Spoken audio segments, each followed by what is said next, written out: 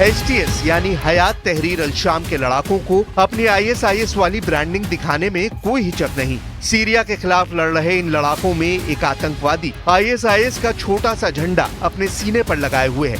एक और वीडियो देखिए। एचटीएस के इन आतंकियों ने सीरिया के एक फौजी को बंधक बनाया है और यहाँ पर खड़े एक आतंकी की वर्दी पर भी ISIS का झंडा लगा है। ये ऐसे सबूत है जिसे नजरअंदाज कर पाना पूरी दुनिया पर बड़ी मुसीबत ला सकता है।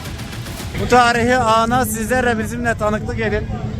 Halep şehir merkezindeki Suriye'deki darbeci diktatör Hafız Esad'ın oğlunun heykeli, Basir Esad'ın heykeli yıkılacak. Halep 1000 yıllık topraklarımıza, doğduğumuz, büyüdüğümüz topraklarımıza 10 yıl sonra geri döndük. Ama işte zalimlerin sonu budur. आतंकवादी संगठन एचटीएस का प्रमुख है अबू मोहम्मद अल जुलानी। हयात तहरीर अल शाम में 15,000 से ज्यादा आतंकवादी हैं। इस आतंकवादी संगठन को तुर्की से मदद मिलती रही है, यानी तुर्की के अर्दोआन है जो एचटीएस की ताकत बने हुए हैं। इसमें कोई शक नहीं कि सीरिया में आईएसआईएस और अलकायदा से जुड़े आतंकवादियों के हमले के बाद ये युद्ध एक बड़ी जंग में बदल सकता है। यहाँ ऐसा युद्ध होगा जिसमें रूस और ईरान कूद चुके हैं। तुर्की एसटीएस की मदद कर रहा है। इसमें आगे अरब देश भी खिंचेंगे, इजराइल और अमेरिका भी एक्टिव हो जाएंगे। כל הזמן אחרי מה שקורה בסוריה, אנחנו נחושים גם להגן על האינטרסים החיוניים של מדינת ישראל וגם לשמר את ההישגים של המלחמה. במובן הזה אנחנו גם אוכפים בצורה מאוד תקיפה את הסכם הפסקת האש, וכל הפרה מיד פוגשת תגובה עצימה של צה"ל. इजराइल पर यह इल्जाम लगता रहा है कि वो सीरिया को अस्थिर करने के लिए बशर अल असद के दुश्मनों को मजबूत कर रहा है। टाइम्स ऑफ इजराइल में खबर 14 जनवरी 2019 को छपी थी कि इजरायली सेना के चीफ ऑफ स्टाफ गादी आजनकोट ने सीरिया के विद्रोहियों को हथियार सप्लाई करने की बात मान ली है। इससे पहले 13 मार्च 2015 को इजराइल के अखबार यरूशलेम पोस्ट ने रिपोर्ट छापी थी कि इजराइल सीरिया में घायल अलकायदा के आतंकियों का इलाज कर रहा है।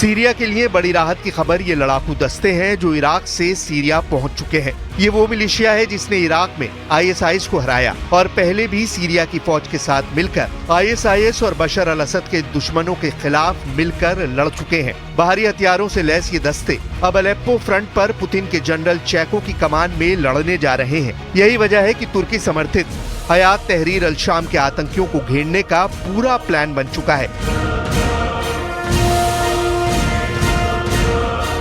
इस बार अर्दवान को रूस से भी वार्निंग मिली है। ईरान भी आगाह कर रहा है। अर्दवान ने सीरिया को जख्मी करने के लिए जो प्लान बनाया उस पर अमल करने के लिए 24 घंटे से भी कम वक्त में शुरुआत कर दी गई।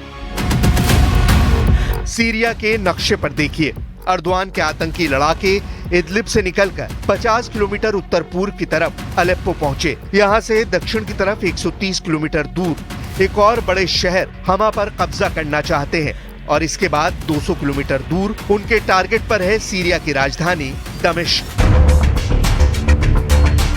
इन तीनों में सबसे पहला टारगेट सीरिया का दूसरा सबसे बड़ा शहर अलेप्पो रहा, जो अब आईएसआईएस और अलकायदा से जुड़े आतंकियों के कब्जे में आ गया है। एचटीएस यानी हयात तहरीर अल शाम, इस आतंकी गुट में आईएसआईएस से जुड़े आतंकी भी हैं और अलकायदा से जुड़े आतंकी भी। इस वक्त सबकी नजर अर्दवान पर है क्योंकि तुर्की के राष्ट्रपति को ही इस बार सीरिया में हुए बड़े उलटफेर का मास्टरमाइंड कहा जा रहा है। क्या अर्दवान ने पुतिन से दोस्ती दांव पर लगा दी है क्योंकि रूस ने ही बशर अल असद सरकार की मदद करके सीरिया को पहले आईएसआईएस और अलकायदा जैसे आतंकी संगठनों से बचाया था। इस बार सीरिया में शुरू हुए युद्ध में कौन किसके साथ है, बहुत गौर से समझिए। एचटीएस यानी हयात तहरीर अल शाम को तुर्की से समर्थन है, तो दूसरी तरफ सीरिया में बशर अल असद की सरकार को ईरान का समर्थन है, रूस का समर्थन है। एचटीएस में तुर्की के आतंकी हैं, अरब मूल के आतंकी हैं, उज़्बेक आतंकी हैं। अर्दवान की चालाकी की चर्चा पूरे पश्चिम एशिया में है। जब दुनिया गाजा वाले युद्ध को देखकर आंसू बहा रही है और जब इजराइल ने लेबनान में हिजबुल्लाह के साथ 2 महीने का युद्ध विराम किया, तभी अर्दवान ने अलेप्पो में युद्ध लॉन्च कर दिया। आखिर इस टाइमिंग का मकसद क्या है? सीरिया के मैप पर देखिए, यहाँ है अलेप्पो। यहाँ से तुर्की के बॉर्डर की दूरी है 50 किलोमीटर। अलेप्पो के पश्चिम में है इदलिब शहर, ये भी अलेप्पो से करीब 50 किलोमीटर दूरी पर है। यहाँ पर तुर्की समर्थित एचटीएस आतंकियों का कब्जा रहा है। इदलिब एक बफर जोन बना जहाँ रूस और तुर्की के समझौते के बाद सीरिया की फोर्स दूर रही, लेकिन इस बफर जोन में नवंबर में ही इजराइल ने एक बड़ी एयर स्ट्राइक की जिससे सीरिया की सेना कमजोर पड़ गई। सीरिया को मिले झटके के बाद अब नवंबर के आखिर में आतंकी गुट एचटीएस ने अलेप्पो पर हमला किया और इस शहर पर कब्जा कर लिया। लेकिन 24 घंटों में बड़ा उलटफेर हो गया है और पुतिन की एयरफोर्स ने जो बमबारी की, उस एक्शन ने अर्दवान के हौसले ऐसे तोड़ दिए हैं कि लग रहा है कि अब तुर्की पुतिन के सामने नाक रगड़कर माफी मांगेगा।